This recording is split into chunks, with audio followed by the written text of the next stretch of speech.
guys? I'm Chris, And I'm Mike. and welcome back to this week's No Limits, the penultimate Scot Harvath Podcast. How you doing tonight, Mike? Great. Well, that was Path of the Assassin. We enjoyed revisiting it with you. And next episode. No. I think I found some positives this time around. Oh. Is it my favorite book? Absolutely not. Is it probably bottom 5? Yeah. Maybe. But I enjoyed it. I enjoyed this reread more than the first one. How about you? What was your first reaction to this? You know what's so? All honesty, transparency for the pod. I'm rereading it, and I'm starting it. Here's a peek behind the podcast curtain. We use the service. We were using the service called Everend. Okay, it was a great service. It used to be called Scribed. Okay, you could get almost unlimited, like maybe not unlimited, but like 4 or 5 books a month you could listen to. Then they started throttling us. Then now they've gone to a complete Audible like style where you have to pay 1 credit per month.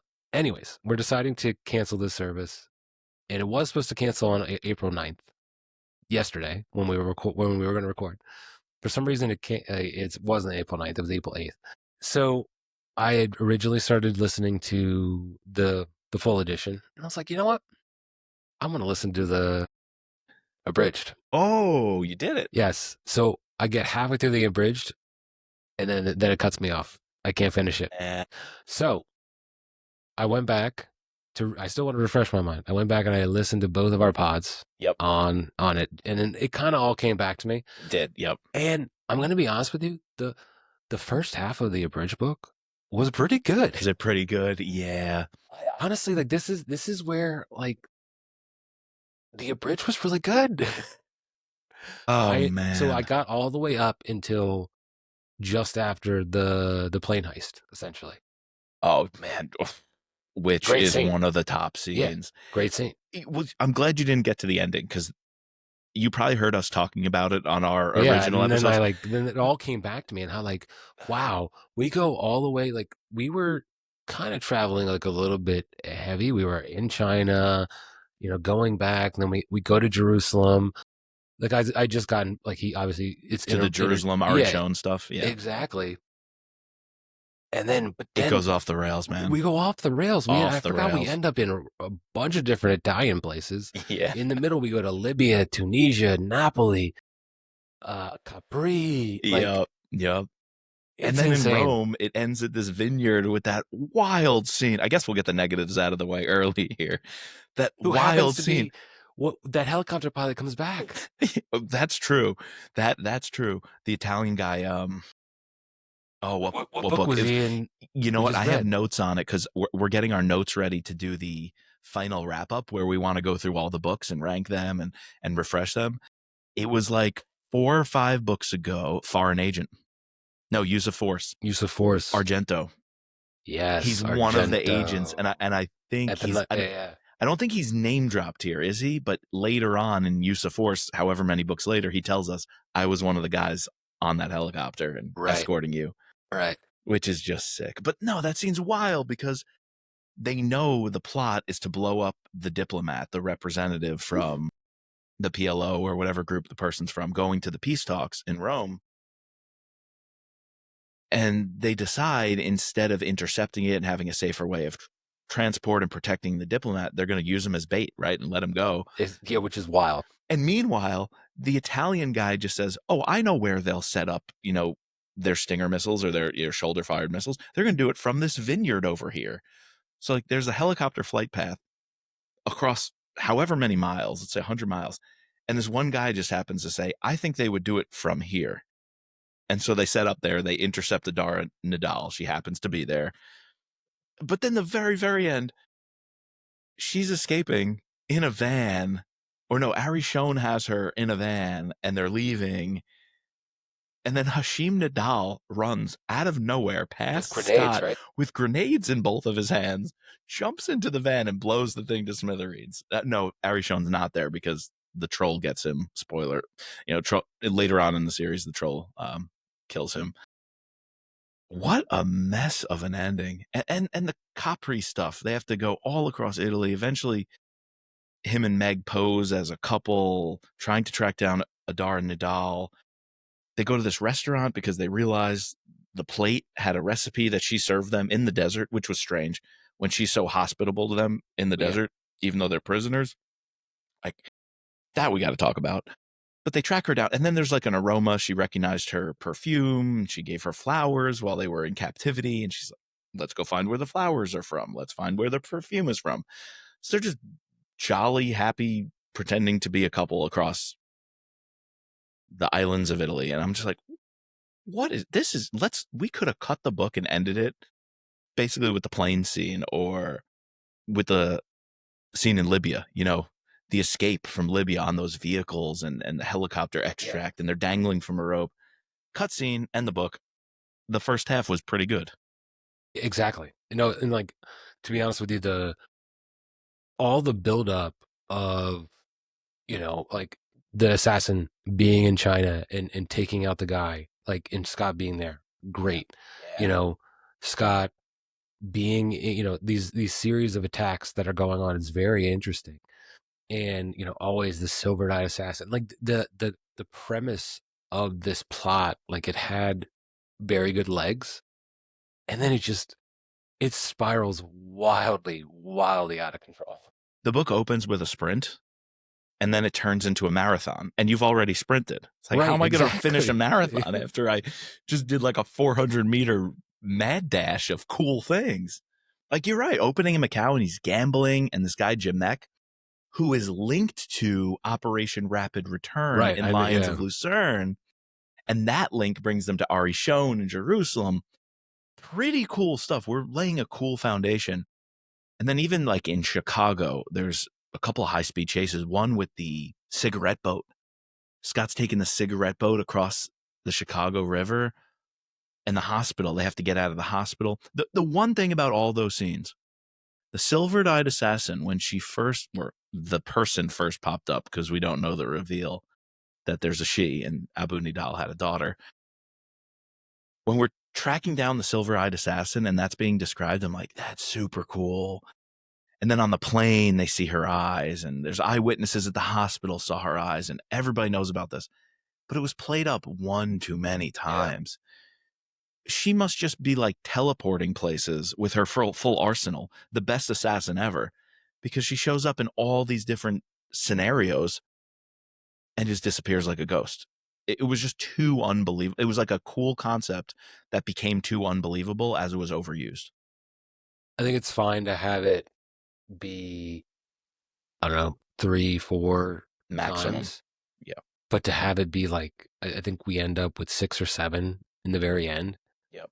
And they're not nowhere near close geographically, like nope. these appearances. So, yep. Because she shows up in China, and then she's killing people in America, and then, then she's killing people in Jerusalem. Like, yeah, I just didn't get the sense that this book, and maybe that's the problem. Like, I didn't get the sense of the book of like having actual time pass by. Yeah. Because it just felt like it was all one long day, Yeah. It's not a day though. Like, it's multiple days. But yeah, you could see how we've said this time and time again. Second books are hard, and following up Lions, which again, we just revisited. We love. It has a lot in it. Some might say it's a little stuffed. Here you can see Brad trying to stretch it, be like, oh, like I gotta pack more in. Like I had Lions, and I gotta top that. But where it worked in Lions, it like Lions magically came together and flew. This one lacked that coherence, so you're trying to stuff in just as much, but without that coherent through line. And there's a couple of downgrades. Like, let's just talk Claudia Mueller getting written out of the picture very early on and replacing her with this Meg Cassidy, who maybe it takes a little suspension of disbelief to be like, she's this bigwig PR executive, hotshot, but because her father trained her a little bit in self-defense, she can do all these things. And She can she take out a bunch of, like, we have the an hostage entire, situation. Yeah. because like in the middle of this book, we have a Die Hard movie essentially Right. in there, right? We Right. have the entire plot of like Die Hard 2 Yeah. in there. In short, like if you wanted to have that could have been its whole thing. You could have dragged out that airplane scene to be the entire movie, like have multiple like hostage situations, multiple like she gets out, then she gets taken back, something like that. But then after that, she has to go on this crash boot camp course at Camp Perry, Rick Morrell. with Rick. Like I didn't understand that the first time around. I definitely didn't understand it again. She had to be the one on the ground to ID Hashim, the only one who's ever seen his face. I know it. Like, I mean, I don't know. We're going too hard, too fast. Yeah, it's a little much. All right, what did we like? What did you like about this book? Let's start with. Yeah, and by the way, the things we've been talking about in our first Path of the Assassin episode, we started traveling heavy with this book. That was the episode. This is the book where traveling This is the book heavy that started traveling heavy became a thing. It's also though the book where we said second books are hard. Because with Vince, we didn't totally realize it with the third option, or if you count Transfer Power as his second book, like nailed it, either way. So here we started to question right. So here we started to question, like, what does it mean for an author to write a second book after their first book was a massive hit? And they probably poured everything they got into it. And you have to repeat that. So that's where we started that. We've seen it happen. It's multiple instances of this. It's not just this 100%. one. No, 100%. We've seen it across so many authors, so many series. But this is the one where that started for us. Yet, if we pull out the positives, holy crap, the plane takedown hostage rescue scene is phenomenal. It's up there as one of the top set action pieces in the whole series. Yeah, agreed. And it's a shame that some of the surrounding context doesn't in the end work out, because if you make that a short story, holy smokes. And the complications go even deeper because Abu Nidal was a real terrorist. Separate, he broke from the PLO. I don't know the ins and outs of it, but he was a Palestinian freedom fighter, let's say. The 1985 plane hijacking attacks or something like that, he was involved in. And so here, his son and daughter, Adar and Hashim, are doing something very similar. Brad does Faction perfectly describing Egypt's special forces unit. Unit 777. Their hostage rescue unit 777, and how in prior plane hostage situations, they failed. They bungled it. They blew it. They shoot up the plane. They kill civilians. It's like they made a whole mess of this. And Scott now is up against that. But there's a third factor. It's not just these Egyptian special forces. It's Rick Morrell being a pussy, caving to the politicians' demands that they let the Arabs themselves kind of take the lead. We have to cooperate together. And Scott's like, bad move. We got to go in now. Beat them to it, sideline them, give them the credit at the end, but don't let them operate. We do the operations. And Rick Morrell isn't having it. So you kind of get this anti-hero who's caught up with the political bullshit. You get the incompetent Arab forces that you don't know if you can trust them. You get Meg Cassidy on the inside, who has to kind of marshal the troops of the mayor of Chicago was ex-military. Another guy at the company, I think the CEO or somebody, was ex-military. She gets all the ex-military people on the plane to kind of take the lead. And Scott jumps in. Rick Morrell's on like the moving, the stairways that they would pull up in a real hostage rescue situation. Yeah. But they peel off. He calls them off. Yet the Egyptians keep going. Now Scott's like, I got to do this myself. He has to run and jump with like some suction cups, like some real like Mission Impossible type stuff. Upside. Yeah, dude. Oh my God. And that's just one scene of this book. That's what is astonishing to me. And it's so early. It kind of it almost goes away once you're halfway through the book. There's so much other crap that you have to track and you have to work hard to understand. I was so amped up from that, and then just we let off. We just let off the gas because it slows down when we go to Camp Perry, and then it doesn't pick back up again until we're in Libya, and we have another. Like that scene sticks out in my mind when I think top Brad action sequences. Great. There's 2 in this book. I know it's crazy that there's 2 in this book that I will forever remember. Great. Writing in that little, like, the description of like the little side like compartments that are on the dune buggies. Yep. And Gordo, and another character that I loved at the time. Viliano. Like, he makes his first appearance. The guy he first appears. I didn't realize this. He's the kid in Lions with the documents. Yeah. Scott rips him a new one there. And Scott rips him a new one. Yeah. But now he's proving himself in the field. Like, he's earning Scott's trust back. And he's doing well. Yeah, it's great. Gordo is great character development over these 2 books. And then we see him a few more times and poof. I know. Then, well, we replace everybody with some sort of Carlton group, right? Exactly. Carlton group is the big replacement. We hang on to a couple of the guys a little bit for a while. Skip Trawick, Hollenbeck, Longo, Kate Palmer. Yeah. All the Secret Service crew. Secret Service, yeah. And then the CIA people like Rick Morrell, Gordo Viliano, they come up a little bit. All that kind of defines early Brad, but that group is like starkly removed somewhere in the book 5, 6, 7 range. And we're full force into the Carlton people. And yeah, I want to know what happened to some of them, particularly Gordo. I don't think any of them are successfully written out of the series except for Kate Palmer, because that book with the plagues. Because of the book with the plagues, yeah. She doesn't die, but she's like in it and serially damaged.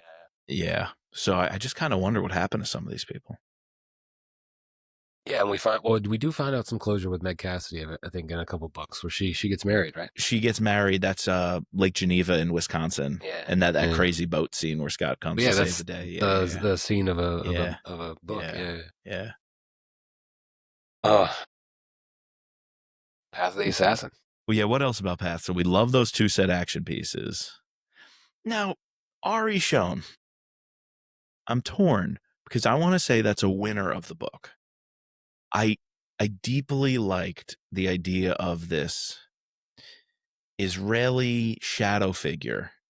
I don't think we know exactly what to think of him. He definitely has his own motivations, but he tips off Scott. He gives Scott the info that Adar and Nadal got on a boat with some gazillionaire, and Hamdi was his name, and he was paying her and taking money and running this whole thing. And a little bit of the hand of God stuff. I was kind of into. There are these attacks. Oh, God, let me hold that. We got to talk about the attacks stoking the religious war. But at least Ari Schoen's role in that, I like. Kind of reminds me of Ben Friedman from the Mitch Rapp series. However, that also goes off the rails with his son was dating Adara. He didn't like that his son was dating an Arab. He made sure to separate them. She holds a grudge. And that became too much.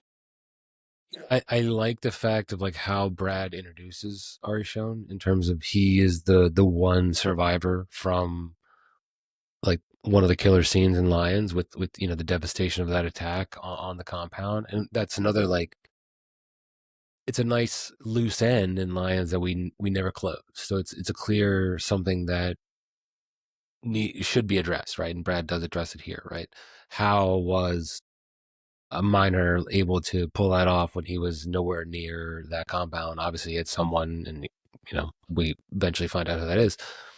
And the fact that this guy gets crippled, but I think just bringing in the fact that he's somehow related to Adara by this relationship was too much. It could have been just enough that he wanted.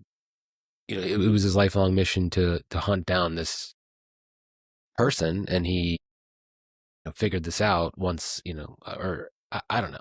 I don't know what you do. We're Monday morning quarterbacking or Monday morning writing the book, but I think you make him a hardcore Zionist, and the fact that Adar Nidal and this Abu Nidal organization is stoking the religious fervor with the hand of God attacks, making it look like it's extremist Israelis who are attacking Muslim sites, but really it's an inside job.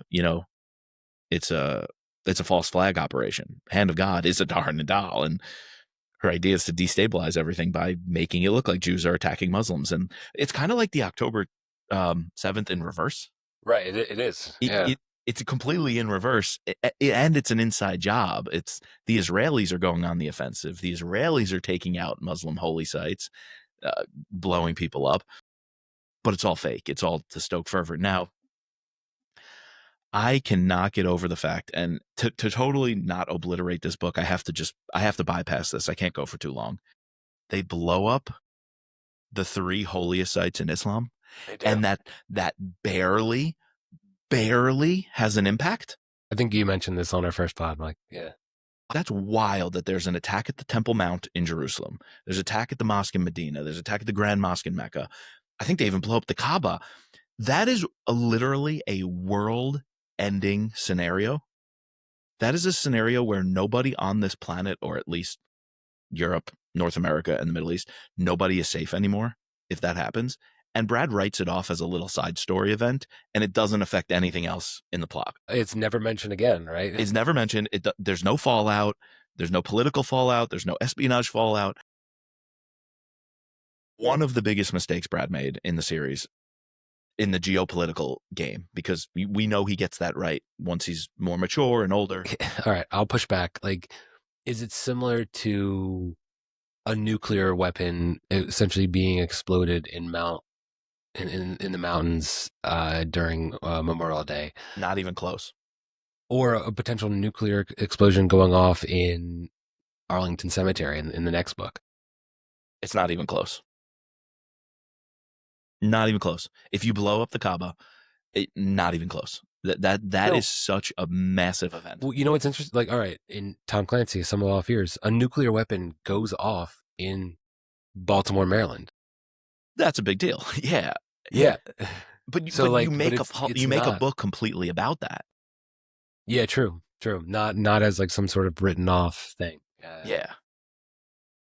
I don't know how I feel about that. That ruins. That takes buy-in basically to a 0 for me. Down, yeah. And then I have to like crawl back with a point here for awesome action scene, a point here for some good characters, but that one just really screws the pooch for me. Yeah, because that would just totally change the world order, really. And I'm not saying you don't. Well, one, I don't think you do that in a book. I'll be honest, just personal opinion.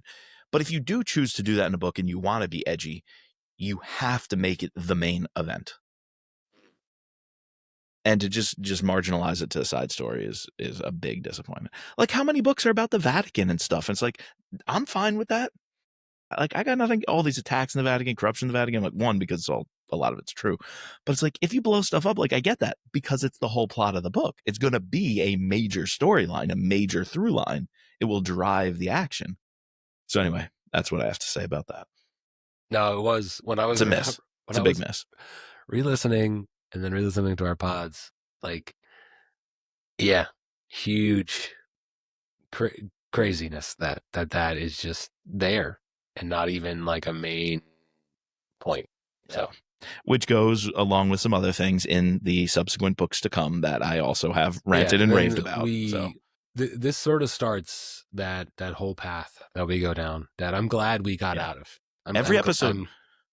I'm glad Brad got out of this. He came out of it. We had almost a disclaimer to start a lot of episodes of like, we do not agree with some of the language and things and descriptions in this book. So we had to do that a few times. The series has definitely gotten, at times, it got weird, like in the sense of like how, sort of thinking about how do you cover a book. I think like when you go back and revisit books in history, you have to take of them like sort of a little bit about the times they're written. And I think sure you can definitely look at some of Vince's stuff and see the same sort of attitudes, but never as Brad just had a very fervent style in how he wrote about it. And, it got both of us angry. You can go back and listen to all of our pods. I think there's one pod where we even debated, like, should we cut part of our discussion but ultimately we decided why should we tailor what we're going to say? Like we're honest. If nothing, we're honest on this podcast. Correct. Yep. We're brutally honest at some points. Yep. Which may or may not have lost us some interviews. Oh, who cares? I don't give a shit. The people who are going to listen to us is because we're a book club. And if you're going to have a book club where people are buttoned up, not saying their opinions, then why the fuck have a book club? What's the point? Yeah. Oh, Yeah, book was great. I loved I it. loved it. Good I character loved it. Good development. character. And let's sip some wine. That sounds like my wife's book club, you know? Yeah, exactly. I don't even know if they get to the books in mine, but yeah, But no, yeah. we are here to give you our honest opinions. We'll be the first to admit that, we're probably not right 100% of the time. Everyone is in this pod is everyone is entitled to their own opinion. You guys can hate us and you can not agree with us. I don't really care. I just hope that you keep listening to us because we are open to any opinion. So What I like too is the longevity. Our approach with the Mitch Rapp pod and the Scot Harvath pod has been, we have to look at the series as a whole. We have to see the trajectory where this is going. And so if we have a couple of books where we're hammering it, or we didn't like it, or there was a miss, we're not saying this series is terrible. We're not saying this person's a bad author, right? Because look at what we say about Brad over the next 15 books or whatever. Is he's the geopolitics master. He gets it all right. But what we're able to see through this exercise of the Mitch Rapp pod, the Scot Harvath pod, is he didn't start that way, or that wasn't a given. It had to be earned. It was basically you left it all out on the field. You had to practice. You had to show up day in, day out, and refine this craft. And look at what Brad's doing with books like Black Ice, getting the Arctic stuff right. Rising Tiger, getting China and India right. Deadfall, able to critique and comment through fiction on the war in Ukraine. He earned that right through 20 plus books. Book number 2. what year is this? 2002? Which, like you said, different world. Different world. Or yeah, 2002 Brad is very different from 2025 Brad. And you're right, so is the audience. Exactly. Because now he's going on, full-fledged, just go look at Brad's Instagram right now, and it's a very different person than what it's interesting to go back and read these books that have, authors put their whole selves into it. And I feel like authors either do or don't, right? They either try to, there's no middle ground. It's either I'm going to put myself into this or I'm going to stay apolitical, Yeah. Brad has never been one to shy away from putting his voice into it, which I definitely commend. He's never been, never going to back down. But it's cool to see people change through reading their their novels. So, well, you could also take the Kyle Mills approach, which is, I think it's like a parallel universe. He's going to critique and comment on things, but with his characters in his universe. If you as the reader want to draw your conclusion this way or that, fine, but he's not gonna tell you one way of doing it. He's gonna build a universe that's just as complex to mirror the complexities of the real one. And he was really good.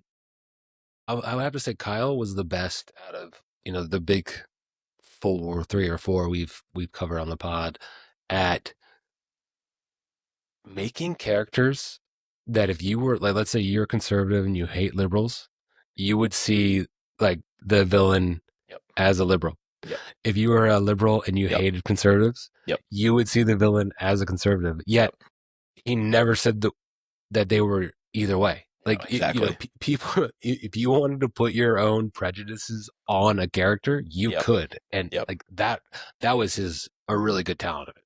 And that's what he wanted to do. Yeah. Mm-hmm. Yeah. It's so great doing this pod with you because we get to see all these different things. And if we just read 1 or 2 books by these guys, you would never know, and you wouldn't have a right to draw a conclusion about who they are, what voice they have in these series.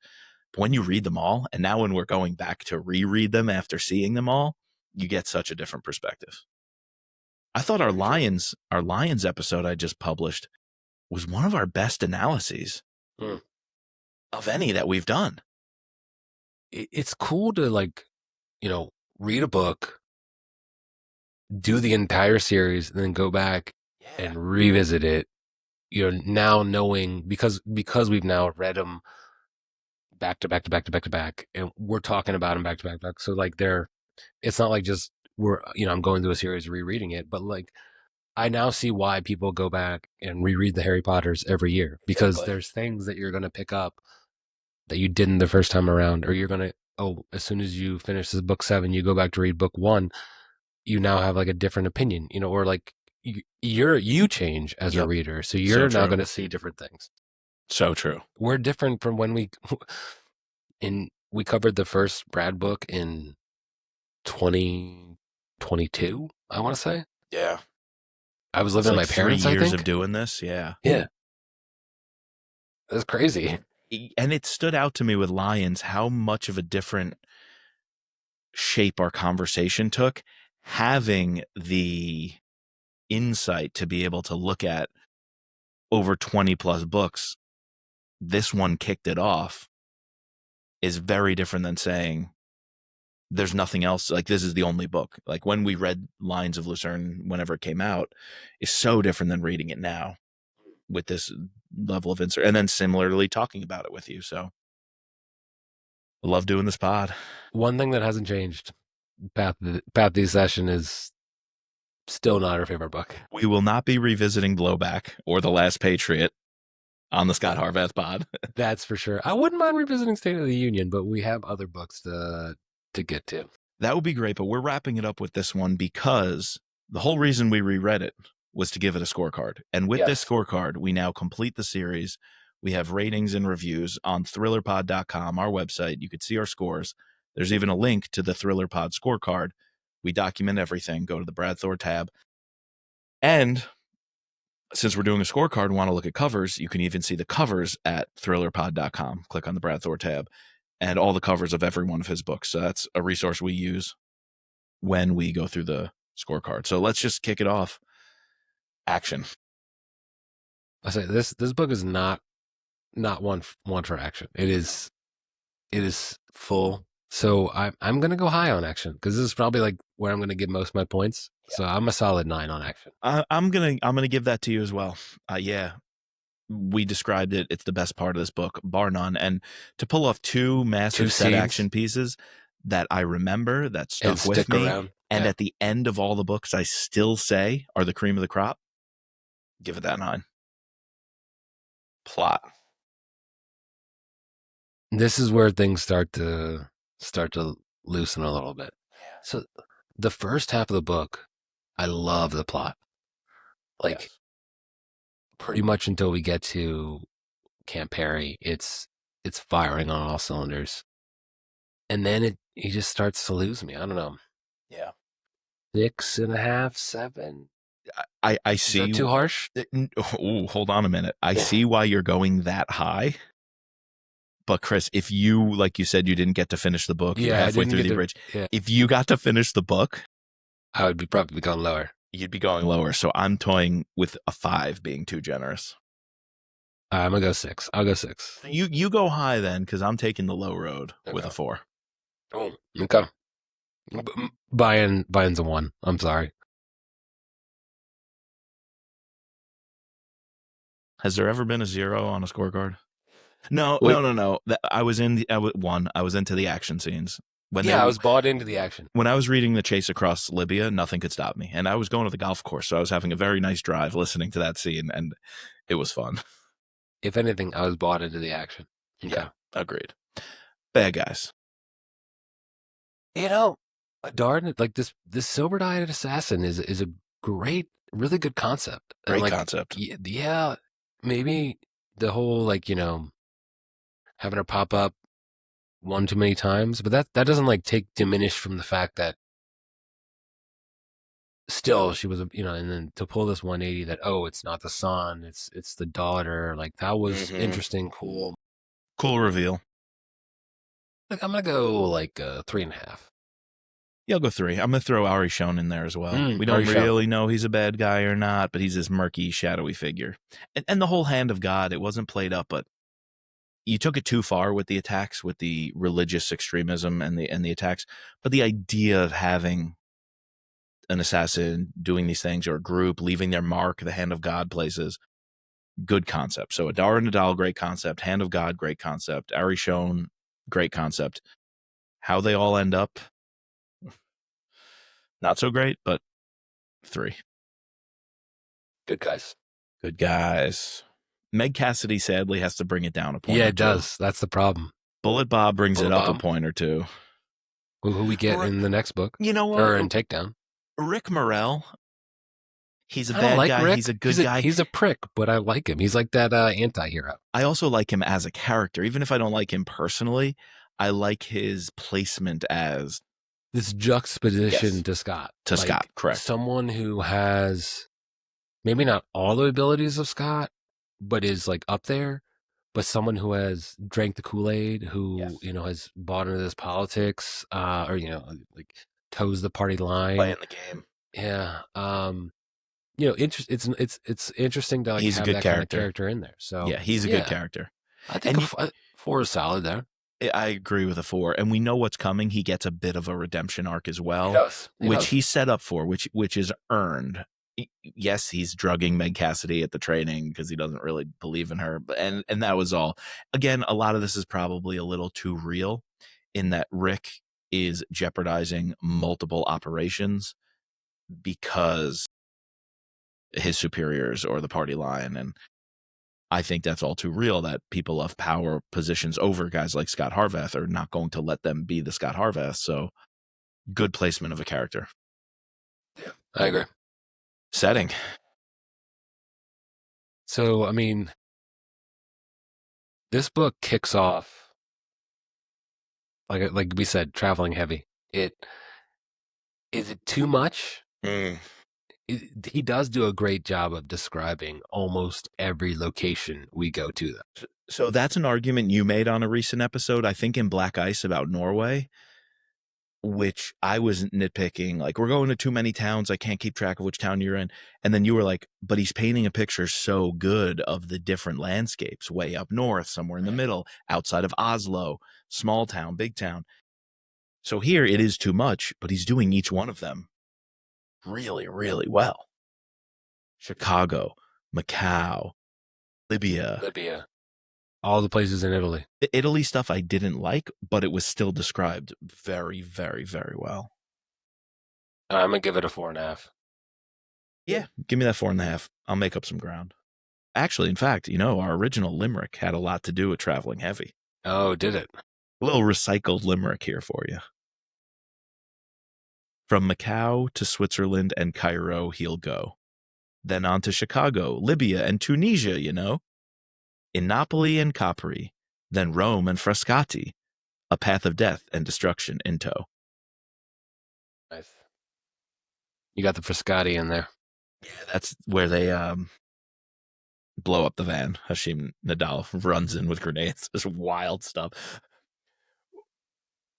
What's even crazier is that scene plays a major role like 3-4 books from now. Down the road, yeah. And a major role with the troll. Do you remember the troll loved Adara? They had some love connection. It was unrequited. She didn't love him back. He kills Arishon basically Because for that reason. For that reason. Also to show he's in with Scott, to cover for Scott a little. It's like, that was just way too much. But anyway, 4.5. Free space. Book. All right. What's your free space? We just split the difference, go action scene, action scene. Pretty much. Like, Sure. it's one of the 2 action scenes. So yep. Great. Judge a cover by the book. Let's do it. Not the best set of covers. No, but if we're judging it by the book, it's by the book. They got the sand dunes and the buggy. They did. And that cover C. I mean, that flipped vehicle. Cover C is actually probably one of the best cover Cs there is. It's dope. I agree. And I think I remember saying on our last pod that I did like the silver-eyed lady, like, but it does give it away that it's a lady, like, on the cover. That's true.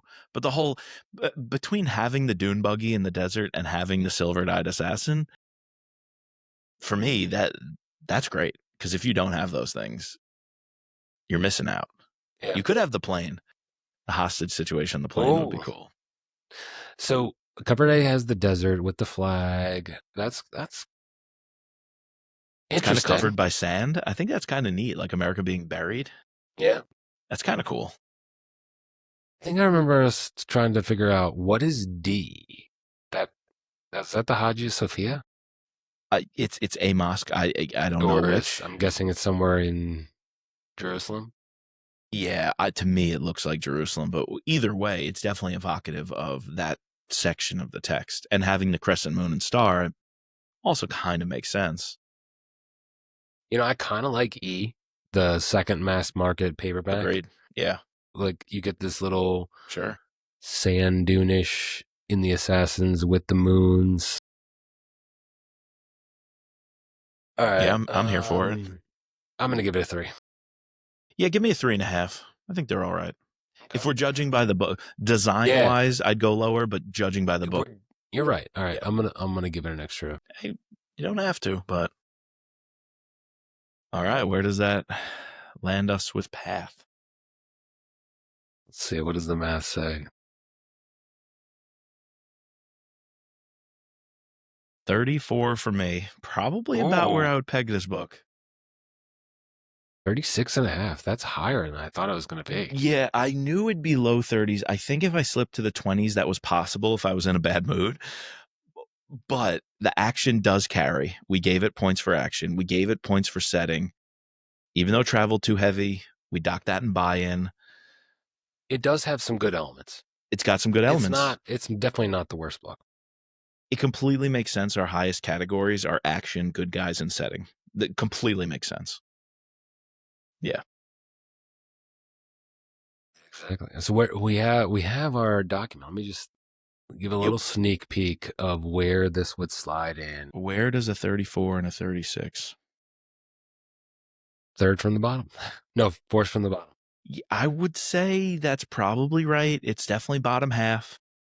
I don't think it's bottom 1, 2, or 3. I have it tied with Black Ice. No, that's wrong.